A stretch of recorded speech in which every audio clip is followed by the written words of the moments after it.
Meet Jon. He doesn't just go to work, he races to work. Learn why.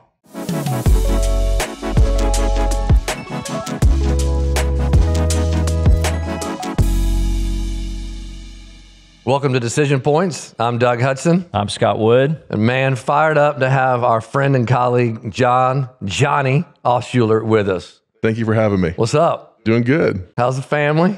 They're great. Yeah? Real good. My oldest is in Paris currently for the entire year. Who's that? Evelyn. All right, Evelyn. My daughter, Elena, she's looking at a couple colleges. She's excited about that. University of Arkansas? Not Arkansas presently. And then my sophomore's doing really well. She turned 16 in March.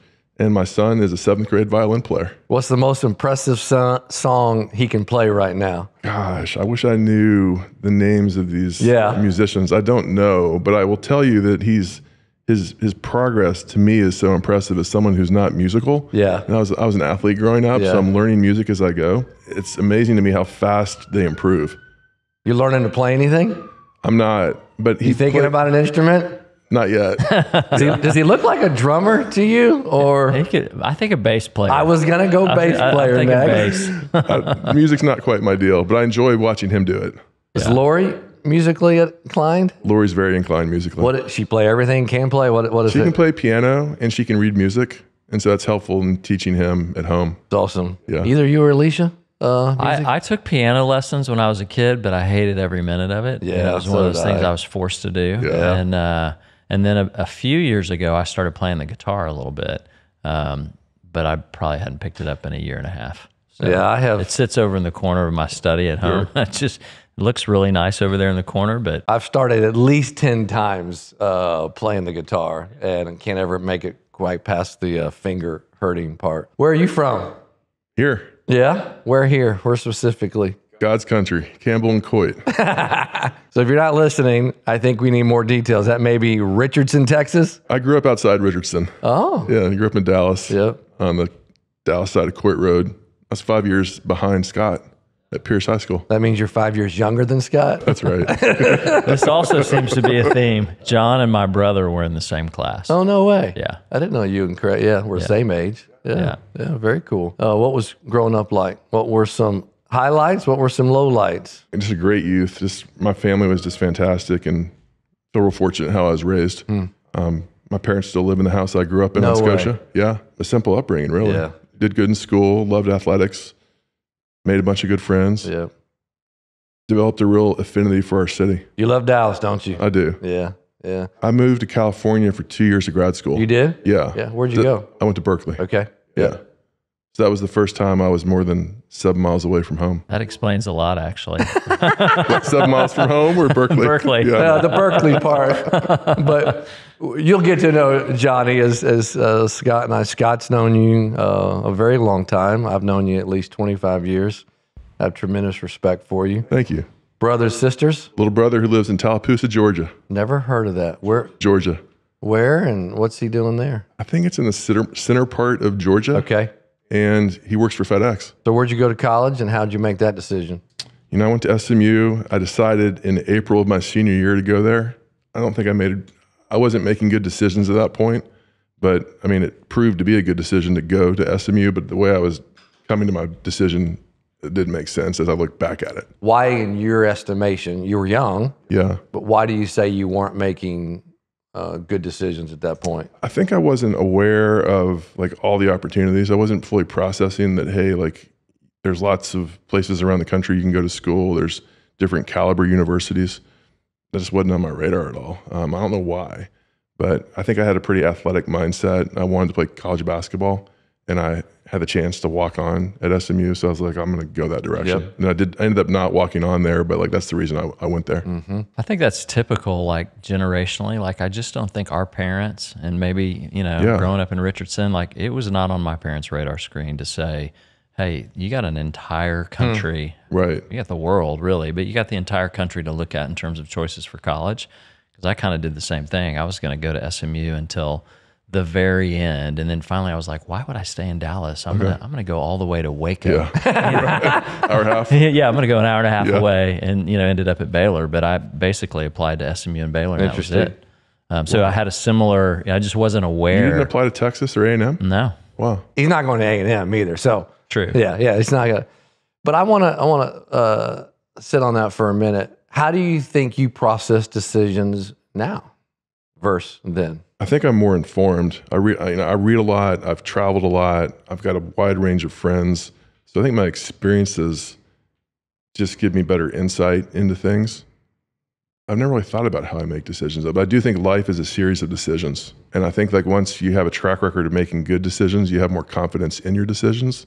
Just what I've found. I'm a CEO, and I come to you and want to have coffee, and I've got to make a fairly sizable decision. Coach me pragmatically. How would you help me think through, walk through making a decision? So the first thing I would do is I'd ask a lot of questions. I'd speak from my experience, and I probably would never tell you what you should do. Now, 10 years ago, I'd tell you what you should do. And 15 years ago, I was absolutely positive what everyone else should do. But as I've gotten older, I realized, man, my advice is always wrong. And I don't fully know your situation no matter how you tell it to me. Really? I just try to help people think through things I would want to consider in that decision.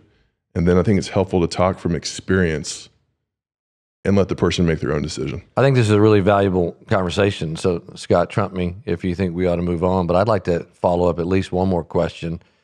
What's one or two questions you might ask me to start to diagnose what I'm going through? One thing I ask guys who I know well, who I know are married, is what's your wife think? They tend to have good perspective on, and they probably have the best insight into what's actually happening. And let me just pause you there. And some to even consider that the spouse, husband or wife, should have maybe influence in that decision. For some, that's not always a consideration. I think what's best for me in my career. So that's really thoughtful. I think I'd ask, what are you leaning towards and why? Just explain it to me. Like, how are you thinking about it? What are you inclined to do?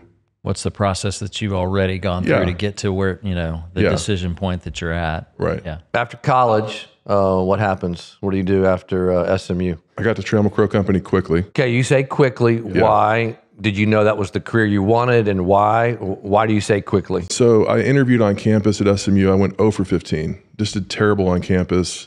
Looking back, I wasn't prepared. I was entitled. I didn't deserve to be hired. I just felt like I had good grades. My dad was smart. I'll do good. And that didn't work. And so then I graduated, no job, went home. My dad was like, all right, we got to get going. And he made a couple introductions for me.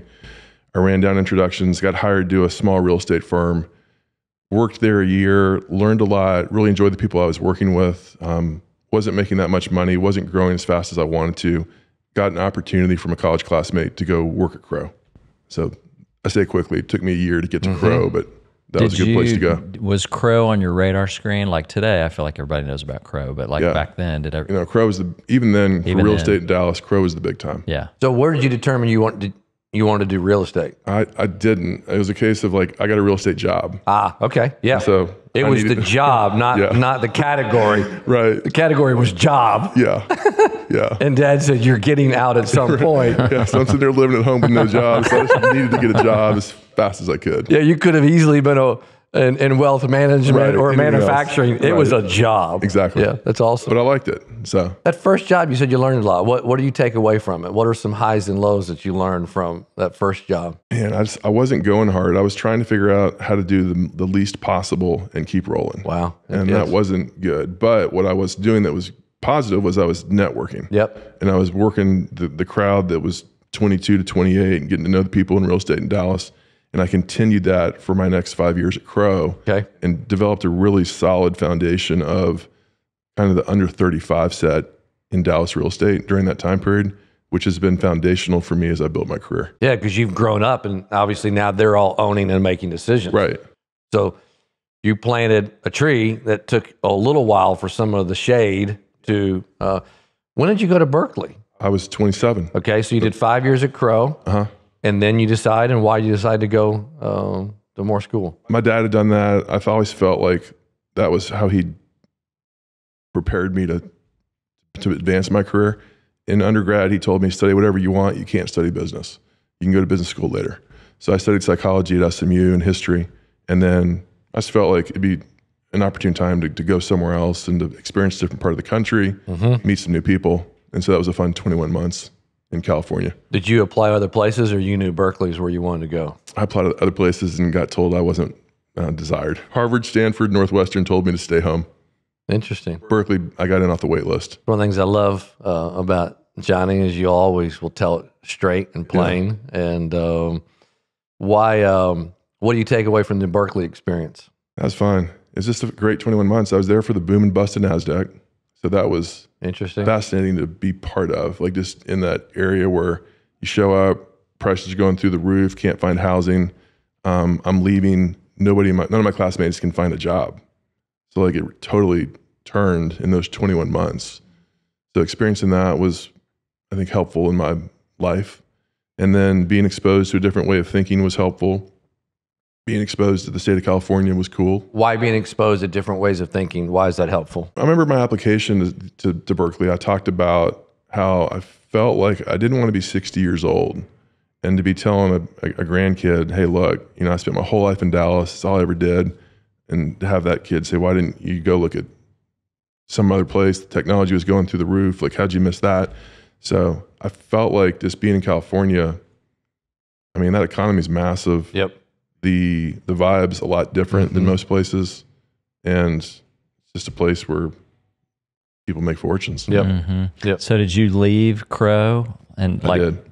Quit, Went full time to school? Took my wife. Yep. Yeah, whole thing. Okay. So when and where do you and Lori meet? We met my freshman year at SMU in the library. So many questions. Yeah, there. that raises a lot of questions. Who was the regular in the library, or were you both regulars? We both were regulars in the were? library. Yes. She made me a better student, but I was a good student. Yeah. Yeah. Yeah. You see her there. You've been friends. How do y'all meet in the library? So I'm a freshman. She's a junior. Oh, okay. She's a theta. I knew my fraternity brothers, or I guess the guys, my fraternity brothers knew her sorority sisters.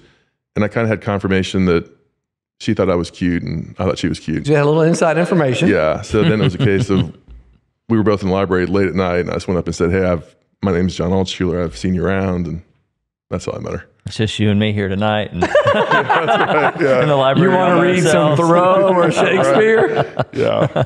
So do y'all sit and hang at the library for a little bit? I don't remember. I remember like we went to some sorority events over the next couple of weeks, and we ended up kind of breaking up over the summer. And then second semester. What does that mean? She broke up with you, or you broke up with her? I think we kind of both. Okay. I don't know. You have to ask my mother, actually. Yeah. But Lori, call us or email us. We need some more data around this story. we split ways, and then we got back together my sophomore year, second semester. Okay. All right. Yeah. And then when do y'all get married? June of '96. I was 24. She was 26. Okay. Yeah. So you and Lori moved to Berkeley. Uh-huh. And then walk us through after Berkeley. You got to get a job, another job. Yeah. So I'd interned for Goldman Sachs in New York, which was good for me to do. And I decided I didn't want to return to that line of work. It just wasn't quite for me. And so then it was a matter of, do I go back to work at Crow, or do I go work for Stream Realty, where the guys who had hired me to Crow had ventured off. Since gone. Yeah. Okay. And how long are you at Stream? 8 years. 8 years. They were great. And what are you learning personally and professionally during those 8 years? Because you're late 20s at that point? 29 to 37. Yeah. Walk us through some of the experiences and lessons in business and in life you're learning through those. Those are formative years. They really are. My dad always told me, like, he wrote me a letter in '93 when I was graduating college. And he basically said, look, your 20s don't really matter career-wise. Get to the industry that you think you want to be in as soon as you can, but otherwise 20s don't matter. He said 30s matter. 30s define like what your trajectory is going to be and how far you might go in your career. So I took my 30s way seriously. And I started off, I was a talented salesperson, and I built that ability. I worked really well with one of the founders, Mike McVean. Like, he and I really clicked well. And so we kind of drove each other for a while. And quickly they put me in a leadership role where I got to run a portion of the sales force. And then over time, my responsibilities grew, and I was really effective at hiring people, hiring younger people, and training them, developing them. And we won a lot of business here locally. We sent some of those young people to other cities and opened up offices. So it was a period of really explosive growth for me personally, and for the firm as well. Why do you think you're good and talented at hiring people? I think I'm really good at identifying people who I click with. And that's an important aspect of working well with somebody, I think. So you're not looking for just pure talent then or smarts. You're looking for someone that you're aligned with. Yeah, I mean, I think the way I think about hiring and employment and team is, you know, this idea of unique ability, which we've talked about, which is finding somebody that's got a real gift and then helping them unlock that gift for the greater good of the organization.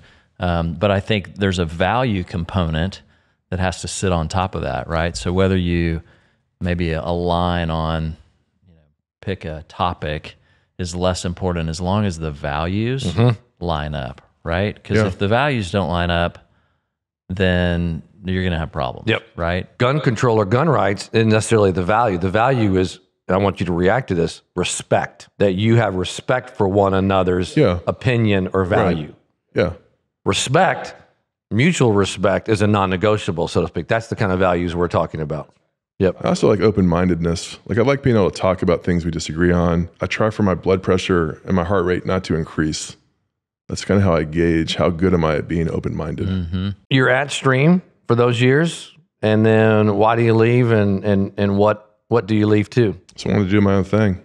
So I left, and I left and kind of nothing and no plan. Kind of scrambled for a period of time, figured it out, kept going. When you left, wanted to go do your own thing, just unpack that a little bit. Agreed. So again, going back to this letter my dad wrote me in 93, like a key theme of the letter, it's 5 pages. A key theme is start your own business. Like take that chance. Like he wanted me to start it in my 20s.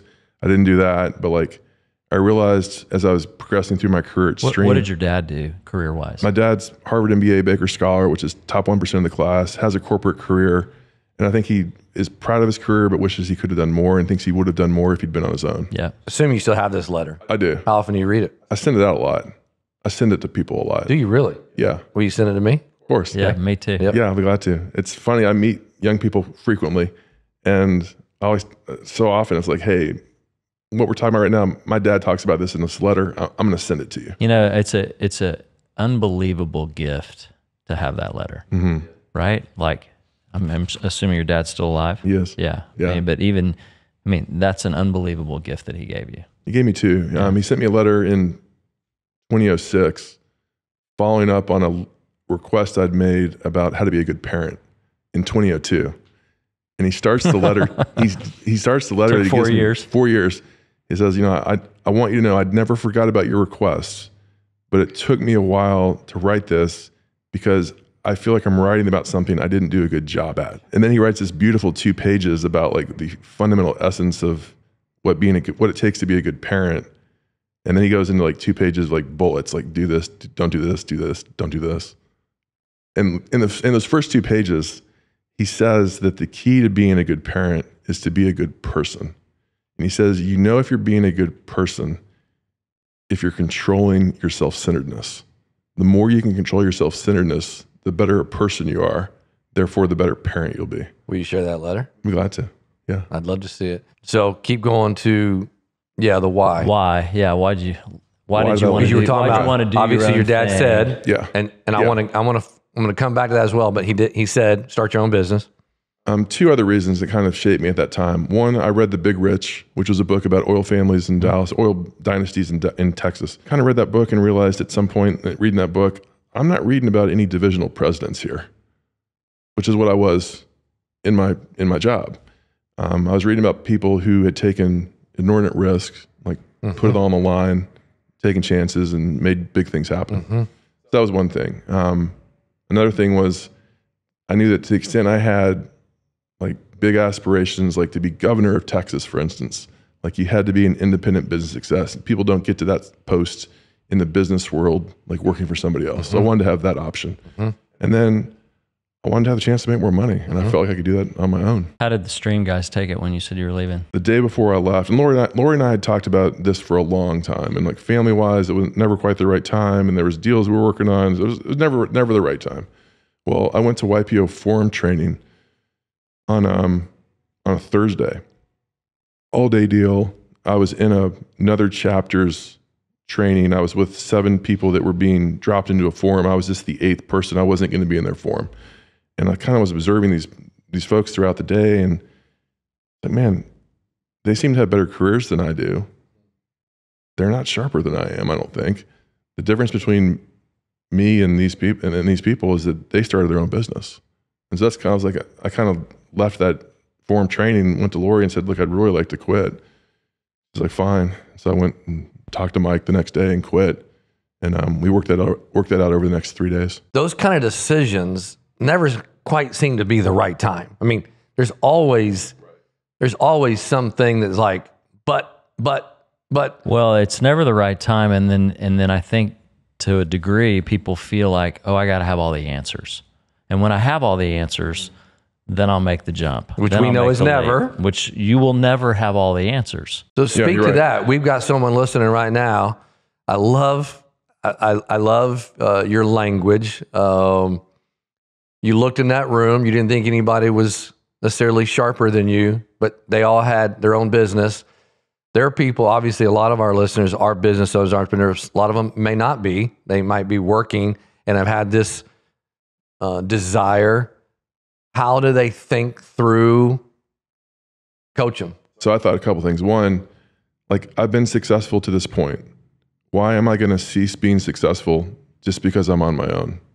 That was one thing I considered. I felt like the market was bad, but the market's bad whether I'm working for X company or my company. So the context is the context. It doesn't really matter where I'm employed. So those are kind of the two things. Those are two things I kind of like, hey, like, I've always been successful. Why am I going to stop being successful? I'm going to keep doing the same things that have worked for me to this point. And it seems to work for most people. Did you, when you were at Stream, and this is not, you know, sort of an incrimination of Stream. Yeah. But did you find that you were a frustrated creative? I've known you a long time, and you know, I experienced you as a very creative, thoughtful, divergent thinker. That doesn't work well inside of a large company, typically. Yeah, I and so, you know, you kind of bang your head up against the wall, and you're frustrated because you can't do it the way you want to do it. Did you experience any of that? That was not my situation. Okay. Like, I had complete latitude. Like, it was a great place for me. Like, I left a great job. Yeah. Like, I had people approach me like a couple weeks after, like, what did you do? You're dumb. You're dumb. Sound like there was a transition though. You said you were fledgling for a little bit. Why? Did you not quite know what you were going to start, or you just getting everything ramped up? There's not much to get ramped up. I just thought that it was going to be easier. If I had to be honest. Yep. I thought people were going to like flock to work with me. Customers are going to come just like, we want to work with you, and you got to get out there and hustle. Yeah. Yep. My mom level set me pretty quick that, hey man, it's a blood sport. You got to get out there. She did. She was, yeah. Did your mom have a career? Does she work? She's an educator. Educator. Yeah. Okay. What grade? She did a lot of, I'd say mostly elementary aged kids. But yet she had the perspective of, you got to get out there and hustle. She'd seen recess for years. That's a blood sport, right? We've all learned most of the worst stuff in our life on the recess field or whatever else. That's where the clubs are made, right there. All right. So tell us about the business that you own and lead today. Sure. Started Altschuler and Company in 2009. We help companies buy, sell property, lease it, acquire it, sublease it, get paid commissions to do that. Okay. A team of about 20 people. We work downtown. What are the non-negotiables in your company? Rather flexible. Show up when you want, wear what you want. We're real focused on customer service. I really like being fast. If you're going to be slow, you need to figure out someplace else to go, because that'll drive us all crazy. I think I've really valued speed. I love the customer service ethic. I love respecting one another, valuing ideas from one another. Do you guys have a set of core values that you've? We haven't done that. Yeah. No. Sounds like these are your core values. Yeah. Speed. I love speed. Respect. Yeah. And I think you said to be resilient in our business, because just every day I feel like we play baseball. You think about baseball players, like Hall of Fame hitters, 300, hitting 300. It's kind of the way our business works. A lot of things you work on don't work out. You just got to keep going. Are there metrics you all look at? How are you measuring some of the success or failure from your team members? You and I actually had breakfast a couple weeks ago, and you taught me the concept of qualified activity metrics. And we are rolling those out like nobody's business. People in my firm wonder, who is Doug Hudson? Yeah, sorry. I am figuring this out, because I've met with a couple people who also have the EOS understanding, and we're helping our team just understand what are the things you need to be doing throughout the week, throughout the month, throughout the year that are going to lead to you having even more success. Let's list those. Let's measure and monitor those. Let's go do those. What's the trend in the real estate market right now? There are so many mixed signals in real estate. It's unreal. I think it's great to be in North Texas. Okay. There's so much inbound demand that can like offset any negative trend. And we're recording this the first week of February, just Of 2024. for context. Yep. Yeah. Thank you. Yep. So in office space, the trend is the higher the rent, the more desirable the property. The more urban the location, the better. The more suburban the location, that's trouble. So there's buildings in high demand. Tenants will pay almost any price to be in those buildings. And there's buildings that seem to be needing to be knocked down yesterday. Yeah. And just repurposed in a different product type. We've understood the market's been smart enough. We should just level that and rebuild and go up. Just think about the Knox Central area.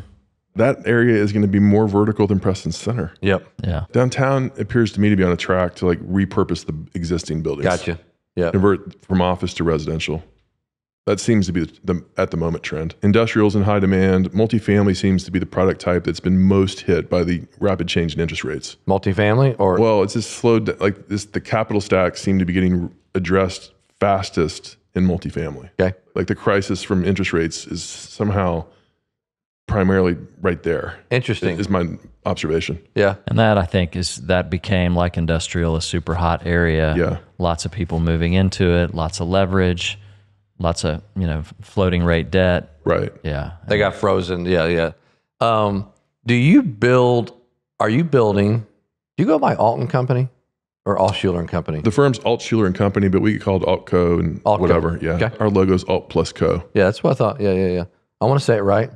Coach me. How should I say However it? you'd like. I say it Altschuler and Company, but Altschuler and my Company. colleagues tend to call it Altco. That's your name. So I'm going to say Altschuler and Company. Just call us. Are you building your company for an exit in mind? As I've gotten older, I realized, hey, I want this to last longer. I want it to be bigger. I want it to be more consequential. And we need more people to do that. And we need more people that feel and are owners in the entity, in the business. What is a company that you admire in your space? What's a company you admire a lot and you think they've built it with it to far outlive the founder's name or legacy? I mean, the best real-time example is Lincoln Property Company, because this is just happening right now and over the past year and a half. And the founder passed away last week. I think Stream's set up this way as well. Mm-hmm. Heinz obviously did an incredible job of building a massive business that's lasted. What do you think some things that they have done that you could consider doing at Altschuler and Company? I've been involved in more cities, more product type. Those are things that are on our radar. And what is it like, the real estate business, to me, there's a lot of free agency in the real estate business, right? Guys are moving, gals are moving from firm to firm to firm. I mean, you see a lot of that. Yeah. How do you attract and retain the best people over the arc of an entire career? McVean taught me you just try to prove up the better mousetrap every day. Yeah. Hey, the mousetrap here is better than elsewhere. I think in our case, like I just try to create it where it's real flexible. The compensation is transparent. You never wonder what you're being paid. Mm-hmm. Anytime there's a jump ball, I hope that we're tipping it to the person who's working here and not to the people who own the business. I think you just try to run it as accommodating and as kind and as, just try to create the firm that you'd want to work for and at. Mm-hmm. That's what I think about. You have a fair amount of team members, I think, in their 20s, maybe early 30s. What are you, coach us up on, what are you learning about that demographic? What are they looking for? What do they like, dislike? What's coming up in interviews as you that you're having with potential team members?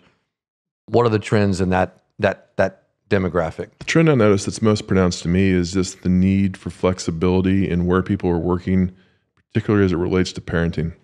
Like I think as the employer, you have to be really flexible on who has to leave suddenly because somebody's sick. Mm-hmm. And that's just the way it goes. And you need to be real accommodating for that and figure out how to support people. And that's the biggest trend I noticed from in the 30s is that parenting seems to me to be so much more challenging now than it is when we were kind of in the throes of it. Yep. It's harder. Are there some pragmatic things that you guys have tried to implement there? Other than obviously flexibility, are there some pragmatic things that you tried? The marketing firm that offices with me called Slant Partners, I know they've done a good job of creating some almost guaranteed daycare / early education opportunities for their employees. Interesting. That's been pretty savvy. Yep. I've noticed. Sounds like that's a potentially pretty sticky help a team member stay. Right. Yep. Right. If you're providing a value to support a family that some other companies aren't, that's going to keep a team member for a long time, I think. Right. And it shows part of your value. It represents your values. Otherwise, I just try to set the example that, hey, look, I'm going to my family events. I'm going to all my kids' events. You're expected to do that as well. Like, let's focus on that first and foremost. All right. So I've known you we've known you a long time. You write letters. Where did it start from? What's the why? The who, what, when, how many?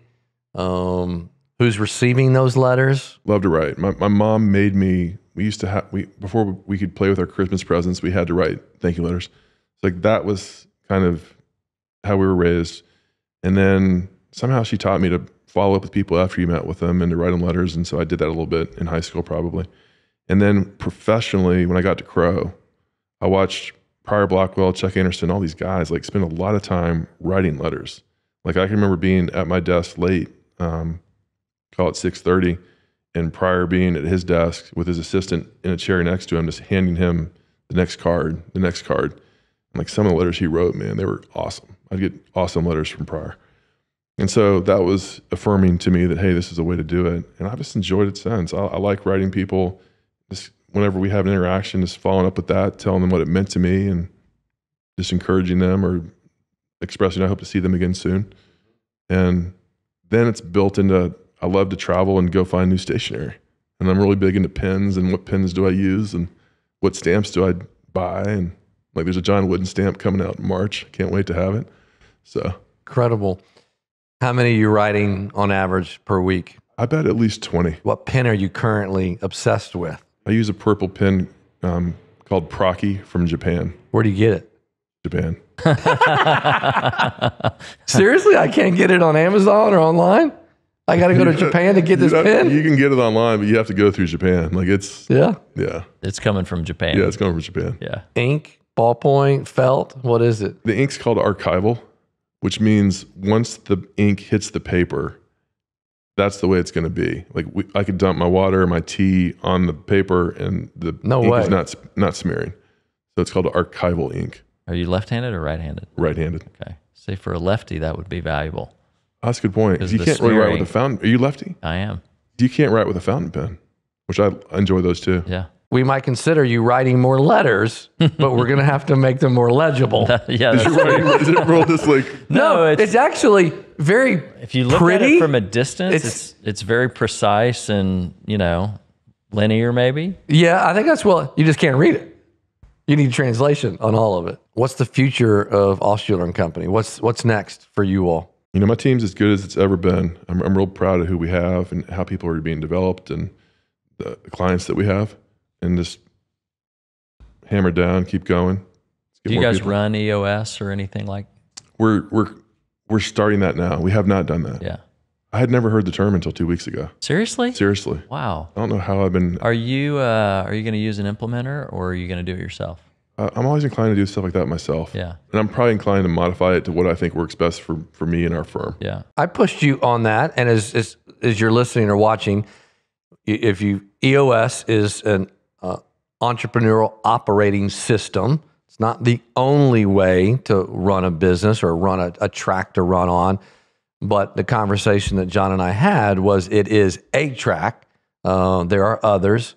We would both challenge you, as I challenged you at coffee, to really consider the implementer hard, because I think it's a tad, if you start to strip it of some of its teeth, you may end up with a hodgepodge of something. Where if I go to a doctor and he or she says do these 4 things, and I self-select 2 of them, there's a good chance the doctor told me 4 things for a reason. I could do 4 things for a year and then potentially back off and only do the 2 that I like. So as we have this real-time conversation, and I think Scott's going to agree, if not, no worries, he can disagree. I would highly encourage, if you guys at Altschuler and Company choose EOS, commit to 12 to 24 months, the way that they run the program. Then, to your point, you have a broader perspective you didn't know, and then you start to self-select based on you're a heck of a evaluator and adopter of right things. But I think you should strongly consider tasting of the whole enchilada before you start dissecting it. So we implemented EOS at True North 7-ish, 8-ish years ago. Like if you could rank decisions that you made that had the most impact, it would be the number 1 decision. Like incredible impact for us. And part of it is, you know, the nature of business is it's somewhat chaotic, right? Like there's all these things, all these moving parts and all these things going on. And EOS just simplifies and puts structure around the things that are important, values and purpose and goal setting and, you know, quarterly cadence and just kind of all this stuff. And I would echo what Doug said, that we've followed it to a T. Like we have not deviated. And we're, you know, 7-8 years in, and we still use our implementer, the guy that, you know, we hired 7 or 8 years ago. We don't use him every quarter, but we kind of every other quarter, you know, we go to his office, but we meet with him, and then the opposite quarter we self-implement. But we follow it, and part of the reason we go back to him every other quarter is for him to kind of straighten us out, because, you know, you tend to, if you're doing it yourself, you kind of tend to veer off track a little bit. But it's powerful.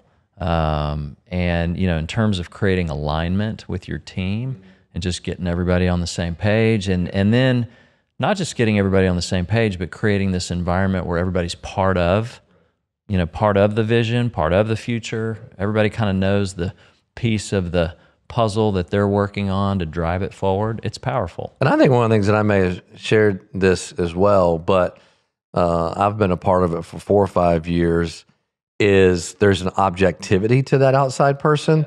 Because one of the critical components, we talked about this, and just to pause too, remember, we don't work for EOS. None of us there's no commission here. We're selling hard. There's no commission here. I think you're getting from 2 people. And I told you, the business I owned for 28 years, I wish I had this, because I didn't have a track to guide some things. But part of it is also based in some of the soft skills of 5 dysfunctions of a team, a tremendous Patrick Lencioni book. But it's having open and honest dialogue. And sometimes I have just found it's like having a third party mediator, objective person to say, no, let's keep our blood pressure down here. I'm not accusing you of not doing a great job or whatever. We're just trying to get better.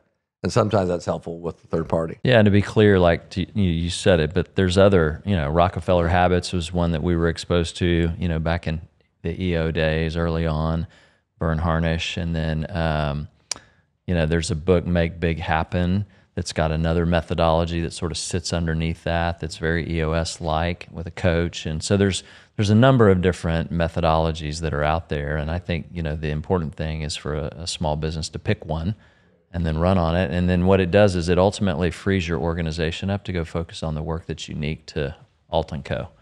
And all that other stuff just kind of running in the background. Talk to me about one of the last phone calls that you and I were on, a Zoom call. Some of your community involvement. What drives you, Johnny, in a couple of questions? Kind of what drives you? What do you wake up every day kind of thinking about that day? Let's start there. And then move that into how it's involved some of your community service, which I know has been tremendous. I think also just community and relationships, like having friends and having more friends, and then sharing my friends. Mm-hmm. Sharing my friends is a concept I've learned really since 2018 to 2020. Sharing your friends? Yeah. What does that mean? To me, it means just like helping people get around. Like I feel like one of the advantages I have growing up in Dallas, family being from here, going to SMU, having the career I've had, is I just know a ton of people. You do. And I feel like I can introduce people that all they really need is some relationship help. There's tons of people with ability that just don't quite know the players yet. And that's what I'm good at doing, is like, hey, I can help you get around. So I've been a personal recipient of this. Few people have opened their Rolodex, their connections like you have. I would use the term, you're incredibly generous with your relationships. Why do you think, how'd you get to that generous spot? I think generosity is an interesting concept as I've learned it. Like generosity it can perpetuate and accelerate and come back to you. And so I want to be careful about being generous for the sake of getting more things back to me. But the reality is, the more generous I am, the more that comes back to me too. So there's a self-serving aspect of being generous that I think people may miss. But for me, the generosity is just like, hey, this is costing me nothing. All I'm doing is making introductions and lending my credibility, mate, perhaps. Yeah, so some people, but I want you to speak to that, because I think it's an essential. We all need champions. We all need, but I think often we feel like, hey, I got limited capital to share, and so I tend to hoard. If I email Scott about introducing somebody, that's one less thing I might be able to ask Scott for me. What's wrong with that thinking? I guess the reality is I don't ask people for much. Like, I don't really want much from people, I don't think. I'm just happy with what I'm doing, and maybe I could be better at asking people to do more things for me, but like, it's not how I'm programmed at the moment. So like, I feel like when I'm making an introduction, it's like, hey, I think you two would actually enjoy knowing one another. I think there's a way to make the introduction too, where you kind of point out to both in front of the group here that, hey, here's what I think real highly of Scott. Here's what I like about Scott, and you should meet Doug, and here's what I like about Doug. And so then you've had this moment where you made this introduction, but you've enhanced your relationship with both people too. So I don't feel like it's costing me anything. Really well said. Yeah. But I think that's a mindset that a lot of people don't have. That it's the scarcity mindset versus the abundance 100%. mindset, right? There's lots out there. Yeah. And so, if you're operating out of scarcity, then you're going to opt in the way you're thinking about it. But if you're operating out of an abundance mindset, there's no limit to how much you can give. Yep. Right. Well said. What's something, Johnny, I want to be sensitive to our time. What's something that we haven't asked you? What's a line? What's a topic? What's a direction that you came in here thinking that would be fun to pursue? I want to take a pause here and say, what's something that's on your heart and mind you would want us to pursue? Probably the Cowboys. All right. Why haven't we talked about the Cowboys?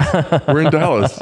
How do we fix the Cowboys' lack of championship results? Okay, so there's 18 teams that also haven't won a Super Bowl since the Cowboys won their last Super Bowl. Pretty sure. Okay. So I think we may be unrealistic in our expectations. Okay. And I also think we're missing the fact that it's the most competitive league in the world.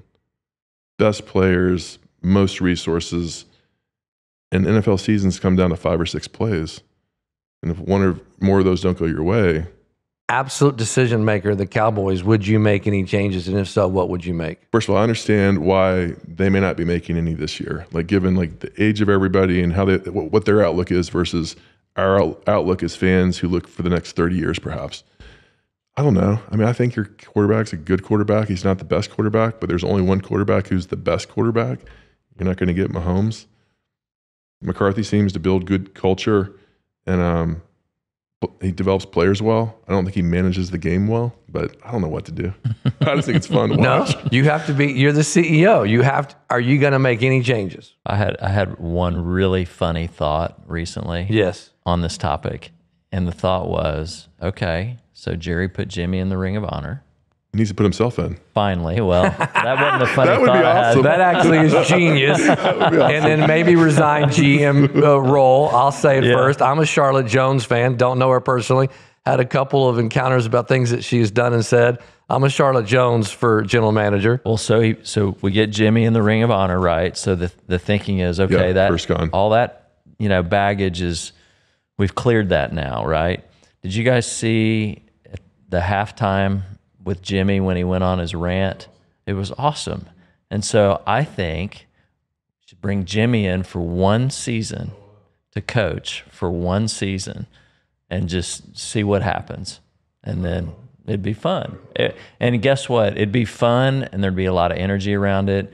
Not that you would do it for the PR, but there'd be incredible PR around it. Yeah. Oh gosh. Jimmy and Jerry would reconcile. And I mean, it could be really cool. They have a good team. They're 12-5 3 years in a row. Yeah. So that was my big idea. Don't think it's going to happen. No, but it was strictly my personal opinion and observation at the Ring of Honor induction. To me, I saw two very successful, at times, often that goes with the word arrogant men. I watched a little bit of thawing and a little bit of humility and respect start to show between the two of them. Those two gentlemen have been friends for a long, long time. Mm-hmm. They've done a lot of things together. 50 years. How do you keep partnerships together? How do two people work a long time together successfully, in your opinion? Yeah, and do you have any like true partners, or is it? I do. I have 4 partners currently. Okay. It's a great question. I've only seen examples, so I haven't done this myself. I mean, I think it's like perhaps you have complementary skill sets. And like when I look at Scott and Mark, I feel like I see two very different styles of working. I see even like how they operate in the marketplace. I see one more than the other, but that might just be my perspective too. I think it's probably like getting along with anybody. You just have to really work at it. Mutual respect, hard, open conversations.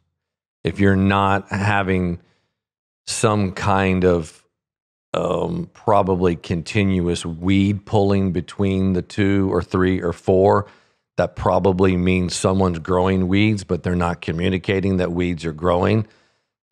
Marriage, partnership, we're not perfect people. We are imperfect people doing a lot of things and a lot of time together. There are going to be disagreements that are happening. So we're naive to assume that Jimmy and Jerry didn't get along. Of course, it's crazy to assume that Doug and Carrie don't have issues. We do. We're imperfect people. The measuring stick is, does Scott know that I'm probably frustrated with him at some point about something? Because I probably am or will be, but if I'm not sharing that or vice versa, then that's where you get the blow-ups because, it's the old straw that broke the camel's back. You can do one thing and all of a sudden a marriage is like it's over, but it's just we didn't pull those weeds consistently. So it takes a lot of time, it takes courage, it takes a lot of respect. And sowing trust, right? Like 100%. Building relationship trust, building relationship currency in the good times. Like when things are going well, making sure that, you're sowing in and you're deepening and strengthening the relationship, because you are going to have a disagreement or a challenge, or, not to go back to harp on EOS, but one of the things that EOS has in its protocol is the leaders of the organization have a sit down every week, and there's an agenda and it's specific, and we don't always follow it. Mark and I don't, but we do sit down every week and we do kind of clear the air and just, hey, what's going on with you? What's going on with you? What are the issues we need to talk about? And then, and then we move on. I love the concept of clearing the air. 100%. And if you're listening or watching, I've actually never done this in any of our podcasts, but if you are in a partnership, the episode that we did with you and Mark have known each other a long time, but we really walk through that process of how do you build respect and trust among each other. I want to go back as we kind of start to tie up all loose ends. The first 30 minutes of today, you talk so much about your dad. And Johnny, I know you're such a thoughtful person. I want you to think through why you and, what's his name? Stan, why you and Stan have the relationship you have, and maybe talk to some listeners who the dad is not as positive as a role model. Walk us through why you think and you give so much respect to your dad. I think a lot of people who I know my dad too, and we like to jab at him like he's fun. About what? He's real intense. He's real intense. He's had some moments where, let's say, he lost his marbles, just went crazy. We chuckle at him for that, and he chuckles at himself for that. Okay. That says a lot about him. Yeah, he's one of those guys that his friends are constantly making fun of him, and he takes it well. Mm-hmm. So he's that kind of person. But he's really a smart guy, thoughtful person, and he's just helpful. I don't know. I just always appreciated, and his ability to write has always been meaningful to me. Mm-hmm. Something I've aspired to do myself. Mm-hmm. So I don't know. I think he's just a wise person that has had a lot of influence on me and my friends. Mm-hmm. Yeah. And my mom too. I don't want to my mom's like, she's a killer. Yeah. But she's not writing me letters a lot. She writes me letters, but we don't read them. It makes her mad. I have a daughter that does that to me too. I write her letters and they're not even opened. Not yet. Yeah, hopefully. Yeah, Not yet. yeah, that's right. But that day's probably coming. So what do the next 20 years look like for you and your family and Alt and Co. and I intend your to work keep- in Dallas and Yeah. what's your vision for where you're headed and where you're I'm going to keep working. I love working. Yeah. I'm going to stay here. I love Dallas. My kids, 20 years from now, my youngest will be 33. I just think our city's going to be awesome. It's awesome currently, but man, the changes we're going to have the next 20 years is going to be unreal. I'm excited that so many people want to be part of it. I'm excited that our city is an open city and an inclusive city and allowing people, I think we're doing a good job of righting some past wrongs, perhaps, and how we set ourselves up structurally, trying to adjust.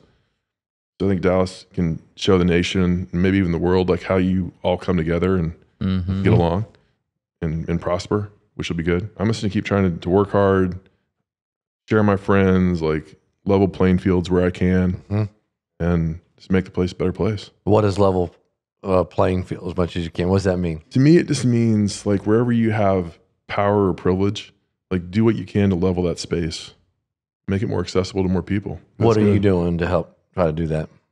Honestly, just know more people. I think the more people I know, the more people I'm following up with, doing things with. We do things together, and that levels the playing field. So well said. How do you view the word or concept of retirement? I don't think I like it. Maybe I'll change it here in a couple of years. I know I'm changing on things that, even at 52, I feel my outlook's different on how I want to spend my time and what things I want to improve on. But I don't think I want to retire. If you fast forwarded 5 years, 8 years from now, and you sold Altschuler and Company, what would you do? What would you and Lori do? Have you had that conversation? We haven't. I just want to do different business stuff. I think it's fun to, like when I look at the business people who I really admire, it's the people who do multiple things, not just one thing. If we pulled Alt and Company out of your right now and tomorrow you woke up, how would you start to process that? What would you do? Be a banker. You would? I think so. I feel like they don't work that hard. They make a lot of money. Bankers, is it A true? lot of people say that about real estate guys. That's true. That's true too. I don't know, but I think owning a bank would be great. That's great, John. Thank you. Thanks for y'all's time. Dude, man. Thanks this for is joining us. phenomenal. I enjoyed it. It was a lot of fun. Thank you. Y'all are good friends. Thank you very much. And thanks for, as always, being so thoughtful. And I can't encourage you more to be thoughtful, be generous, write some letters. Thanks for joining us on Decision Points. Johnny, thank you.